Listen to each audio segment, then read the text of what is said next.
ముక్తాయింపు ఏమన్నారు కదా. ఇప్పుడు ఈవీఎం ట్యాంపరింగ్ వాటి గురించి కాదండి, మనకి తెలుసుకునే హక్కు ఉందా లేదా. 3500 బూతుల్లో ఇలా జరిగిందని వాళ్ళు చెప్పిందే అది. ఫస్ట్ ఇమ్మీడియట్గా అంటే ఆ బూత్ మా రాజమండ్రిలో ఉందా అని నాకు అనుమానం వస్తుంది. అందుకని వెంటనే ఏమడుగుతాం, ఏమన్నా ఆ బూత్ లిస్ట్ ఏదో ఇవ్వండి, ఇస్తే చూసుకుంటాం. ఎందుకంటే వెంటనే మనకు తెలిసిపోతుంది రాజమండ్రిలోనో విజయవాడలో పలానా బూత్లో అయిందంటే ఆ బూత్కి ఎవరిని పంపారు ఏజెంట్లు.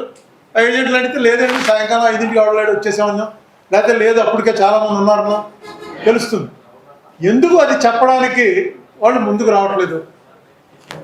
ఈవెన్ రైట్ టు ఇన్ఫర్మేషన్ అనేది ఒక పెద్ద వెపన్ ఉంది మనకి, దాన్ని ఎప్పుడో వాళ్ళు తీసవతల పారేశారు. కానీ ఎలక్షన్ కమిషన్ కూడా తీసవతల పారేశారన్న సంగతి ఇప్పుడే ప్రభాకర్ చెప్తేనే తెలిసింది.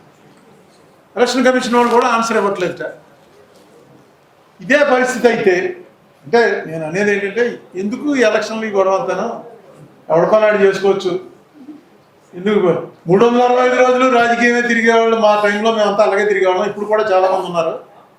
దీనికి తిరుగుడికి ఎలక్షన్కి సంబంధం లేదు. అబ్బాయి నువ్వు సరదాగా తిరగాలంటే తిరుగు.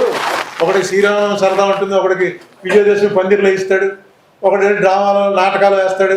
అలాగే ఇది దీనికి అధికారానికి ఏ సంబంధం లేదు అని ఒక మెసేజ్ కనుక పంపితే బాగానే ఉంటుంది. మీకు ఇది ఏమీ కాకముందే నాకు ఎలక్షన్ పోలింగ్ అయిన 4 రోజులకే నేను మీడియాలో కూడా చెప్పాను. ఒక ఆయన ఫోన్ చేశాడు నాకు రాయలసీమ నుంచి. ఆయన తండ్రి గారు బాగా పెద్ద ఇది ఉంది, నేను పేర్లు చెప్పను. ఆయన కొడుకు ఇతను రాజకీయాల్లో యాక్టివ్గా ఉన్నాడు.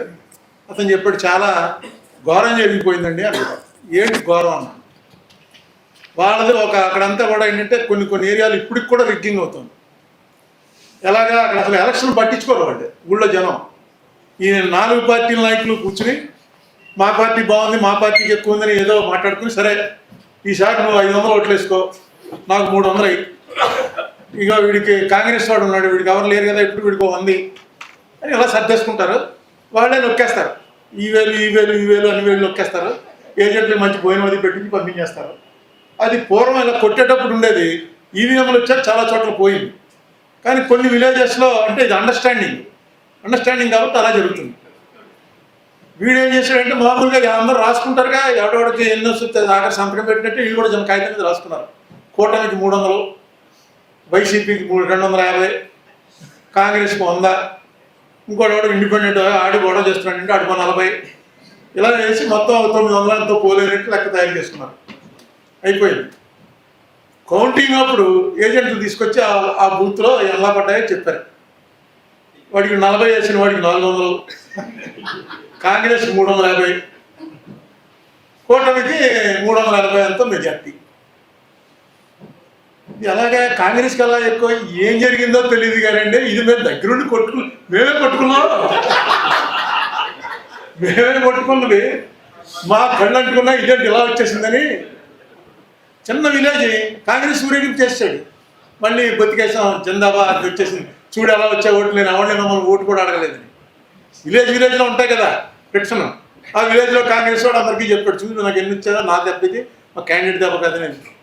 ఈ నొక్కించుకున్న దగ్గర ఉన్న 4-5 కలిసి ఏంట్రా ఇది ఇలా అయితే మనకి మెయింటైన్ చేయడం ఎందుకు ఈ ఊర్లోనూ, అంతే కదా, ఎవరికి ఏమొస్తాయో తెలియదు. నేను అప్పుడే అట్లా ప్రెస్ మీట్లో చెప్పాను. ఇప్పుడు ఈయన చెప్పిన లెక్కను బట్టి మనకు తెలుస్తుంది ఏంటంటే, మనం నొక్కేది సరిగ్గా వెళ్తుందా లేదా ఇదా అని అనుమానం రావడానికి వీవీప్యాట్లు లెక్కెట్టమని వేశారు. అంటే ఏదో తేడా ఉందన్నమాట. అయితే లెక్కెట్టుకో, ఇంత ఖర్చు అవుతుందా లెక్కెట్టడానికి, ఆ ఖర్చు అంతా క్యాండిడేట్ భరిస్తే ఎన్నిసార్లు కావాలంటే ఎన్నిసార్లు లెక్కెట్టుకోవాలి, నిజంగా పేరు అయితే. అలాగే ఈ సీసీ కెమెరాలు ఉన్నాయి, సీసీ కెమెరాలు మొత్తం పెట్టి చూసుకోవాల్సిన వాళ్ళ చూసుకోండి, ఎవరికి కావాలంటే అడిగి పంపిస్తాం. ఏముంది ఇప్పుడు ఇది కొడతారు, మెయిల్ పంపిస్తారు, లేకపోతే వాట్సాప్లో పెట్టి పంపిస్తారు. ఒకడికి పంపాలంటే నీకు ఆ బూత్కి 1000 రూపాయలు కట్టాలి, 1000 రూపాయలు కడితే మీ బూత్కి పంపిస్తాం, చూసుకోండి. నువ్వు పంపరు. ఇందాక ఈ వీడియోలు తీయాలన్నారు సాయంత్రం 5 దాటితే, అదేం అసలు ఎవరికి చూపించమంటున్నారు. ఎప్పుడైతే మీరు నేను అది చూపించనండి అంటారో ఖచ్చితంగా మీరు మంచి అయినా ఫెయిర్ అయినా మిమ్మల్ని దొంగనే అనుకుంటారు. మీరు ఫెయిర్ దొంగ కాదానికి మీరు ఎప్పుడైతే చెప్పడానికి ఇష్టపడరో, ఇదిగోనండి నా దగ్గర నుంచి డబ్బులు తీసుకుని ఇక్కడ కూర్చున్నానని ఇలా చెప్పడానికి పర్స్ లాగా ఫైల్ పెట్టేస్తున్నాడు అంటే, నేను పెట్టుకోవడానికి పోవా నేను తీను అనగానే అర్థమైపోయింది అందరికీ. ఆయన నిజంగా తీసినా తీయకపోయినా ఆయన తీయను అనగానే ప్రజలు జోలు పెట్టేసాడు తీరా అంటే. మనం ఇప్పుడు తీరా అనడానికి లేదు, ఎందుకంటే పవర్ఫుల్ సీక్రెట్ పోల్ జాగ్రత్త గన్ ఇక్కడ ఉంటుంది. అందుకని కుక్క ఎందుకు మాడగట్లేదు అంటే అందుకు మాడగట్లేదు, బెస్ కట్టేసినందుకు కాదు, ఎందుకు వచ్చింది రిస్క్ అని. మీడియాలో కూడా అందరికీ తెలుసు, వీడు పంపిన వాళ్ళు చూపించరు. విచిత్రమైన ఇక్కడ మనకి మన స్టేట్లో విచిత్రమైన పరిస్థితి ఏంటంటే డైరెక్ట్ ఫ్రెండ్ ఇండైరెక్ట్ ఫ్రెండ్ ఉంటా, ఇద్దరు ఫ్రెండ్సే. ఒకళ్ళకి 45%, ఒకళ్ళకి 45% కరెక్ట్గా ఉన్నాయి, వాళ్ళిద్దరు క్లోజ్ ఫ్రెండ్స్. ఇంకా మిగతా కమ్యూనిస్టులు కాంగ్రెస్లు వాళ్ళు మాట్లాడుకుంటూ వాళ్ళు ఎవడంటూ పక్కన వింటున్నాడో లేదా పరిస్థితి లేదు. పెద్ద పార్టీలు రెండు ఓపెన్గానే ఉన్నాయి. మొన్నటి దాకా ఎవరికైనా చిన్న అనుమానం ఉంటే ప్రొఫెసర్ నాగేశ్వర్ గారు చెప్పారు కదా, వాళ్ళే చెప్పారు నాకు, మా క్లోజ్ ఫ్రెండ్ జగన్, ఒక రకం ఫ్రెండ్ చంద్రబాబు, అందుకని మేము క్లోజ్ ఫ్రెండ్ వదులుకోవాలి.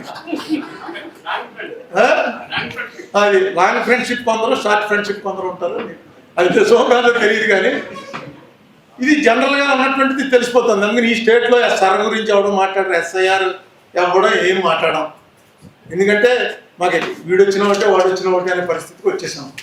ఇక్కడ ఏం జరిగేది లేదు, ఏడ్చేది లేదు. ఆంధ్రప్రదేశ్లో ఏదైనా జరుగుతుంది అనుకుంటే ఉత్తిది చూస్తున్నాం కదా. ఏది ఆ వైజాగ్లో అదేది కొత్తది డేటాబేస్, గూగుల్ ఏదో ఏంటి ఇన్ని లక్షల కోట్లు వచ్చేస్తున్నాయంటే అనుకున్నాను. తర్వాత చూస్తే తెలిసింది ఏంటంటే ప్రపంచంలో ఏ దేశం వాడు ఒప్పుకోవట్లేదు అయితే అక్కడ తీసుకొని పెట్టారు. పెట్టి వాళ్ళు చెప్పిన ఉద్యోగాలు చెప్పారు, 1,00,000 మందికి డైరెక్ట్ ఉద్యోగం, 1,50,000 మందికి ఇండైరెక్ట్ ఉద్యోగం అని. ఏంట్రా అని చూస్తే తాపీ వాళ్ళు, వడ్రంగులు, ఎలక్ట్రీషియన్లు, వీళ్ళు ఉద్యోగాలు. యాక్చువల్గా పనిచేసేవాళ్ళు 200 మందికి. ఫుల్ ప్లెడ్జ్లో తీసుకొస్తే మొత్తం వాళ్ళు అనుకున్నది 40-50 ఏళ్ళ తర్వాత మొత్తం అన్ని దేశాల్లో ఉన్న డేటాబేస్లో తీసేసి, ఎందుకంటే గెంటేస్తారు బయటికి ఉన్నెవరు అవి అన్నీ పట్టుకొచ్చి వైజాగ్లో పెట్టేస్తే 1,200 మంది దాకా పర్యటనకు అవకాశం ఉంటుంది. మీరు ఒకసారి ఏఐలోకి వెళ్ళి చూడండి, నేను ఏఐలో చూసింది. అయితే మరి దాన్ని బ్రహ్మాండంగా చెప్పుకుంటున్నారు, నేనే తెచ్చాను ఇది ఒకడంటాడే. జగన్మోహన్ రెడ్డి వచ్చి నా టైంలో ఆయన అగ్రిమెంట్ వీళ్ళు క్రెడిట్ చోరీ చేస్తున్నారని, ఈయనమ్మ చిచ్చి చేతనకేం తెలియదు అంతా నేనే చేస్తున్నాను ఈయన అంటాడు. ఎవడు చేసినా దీనివల్ల ఏం ఉపయోగం లేదు. ఆ పరిస్థితిలో నడుస్తుంది. కాబట్టి ఈవేళ ఈయన వచ్చి కొంచెం ఏదో ఎంతమంది నేను ఇందాక నుంచి వాచ్ చేస్తున్నాను, మొదలెట్టినప్పుడు ఉన్నప్పుడు ఉన్న జనం కన్నా ఇప్పుడు ఎక్కువ ఉన్నారు. ఇంకా ఉన్నవాళ్ళు వచ్చిన వాళ్ళు ఎవరో వెళ్ళిపోలేదు, ఇంకా కొంతమంది వచ్చి జాయిన్ అయ్యారు. ఎంతమంది వచ్చారని కాదు, మొట్టమొదటి ప్రభాకర్ చెప్పాడు, ఇద్దరు కాకుండా 3వ వాడు ఉంటే చెప్తాను నేను. ఇంకనే ప్రభాకర్కి జనం రావట్లేదు, ఇదేం అక్కర్లేదు, 3 ఉంటే చాలు. ఎందుకంటే ఇది వెళ్తుంది బయటికి. మొత్తానికి మనం అన్యాయం జరిగిందా న్యాయం జరిగిందా అని కాదు, నేను దీని మొత్తానికి ఒకటే ఎగ్జాంపుల్. నా పర్స్ ఆయన కొట్టేశాడండి, అందులో జేబులో పెట్టుకున్నాడు అని అంటే నేను జేబు చూపించను అంటున్నాడు. ఇంతకన్నా ఏం కాదు, దీని మీద పెద్ద కథ అక్కర్లేదు, జేబు చూపించేస్తే అయిపోయింది.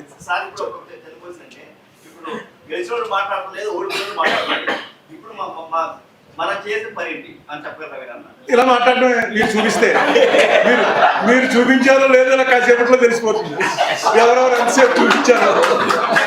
ఎలక్షన్ నిజంగా మీరు చెప్పాడు కదా, మన ఆంధ్రప్రదేశ్లో మీడియా కనుక అందరూ కలిసి ఒక మాట అనుకుంటే, కావాలనుకుంటే పైకెత్తేయగలరు, లేకపోతే సర్వభ్రష్టత్వం చేసేయగలరు. ప్రస్తుతం మీరు ఏమనుకుంటున్నారో ఇంకా మాకు అర్థం అవ్వట్లేదు. అందరూ కలిసి అయితే ఒకటి అనుకోరు, అది మాత్రం గ్యారంటీ. సగం ఇటు సగం అటు ఉంటారు. జై హింద్.